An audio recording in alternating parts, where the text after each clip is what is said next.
Well, pockets of violence were witnessed in Kitengela, Kajiado County, and Karatina in Nyeri County when protesters took to the streets for the now weekly anti-government protests.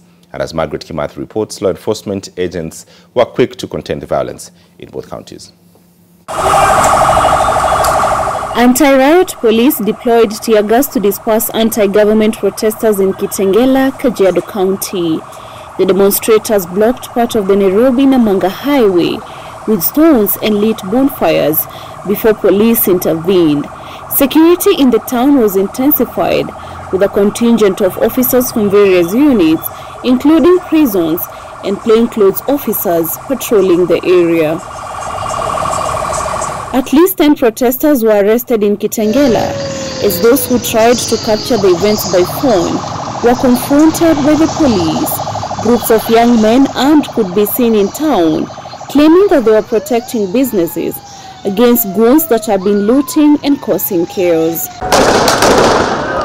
Since the beginning of anti-government protests, Kitengela and Rongai areas have become a hotspot for demonstrations.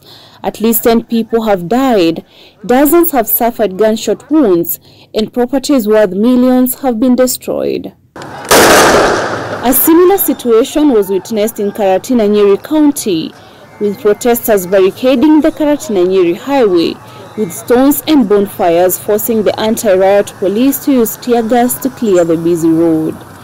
Traders were forced to shut their businesses after the chaos broke out. Only a few vehicles were seen ferrying passengers after the police cleared the barricaded highway. Following a series of protests in Karatina town, Kikuyu Council of Elders has called for dialogue among Mount Kenya leaders, while alleging that some leaders in the region are sponsoring the protest in Karatina. The elders say the protests are intended at tarnishing DP Rigathi Gashagua's name. It appears like they are not Gen Z demonstrations.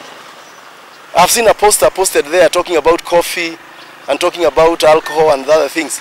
I have not seen Gen Zs discuss those issues in other places. So they are homing some narratives here in Karatina to deliberately attack someone, and we are suspecting they are targeting the vice president. We are urging politicians to sit down with the elders. We see where the problem is so that we can move forward and solve the problem. We know there are problems. Margaret Kimathi, NTV.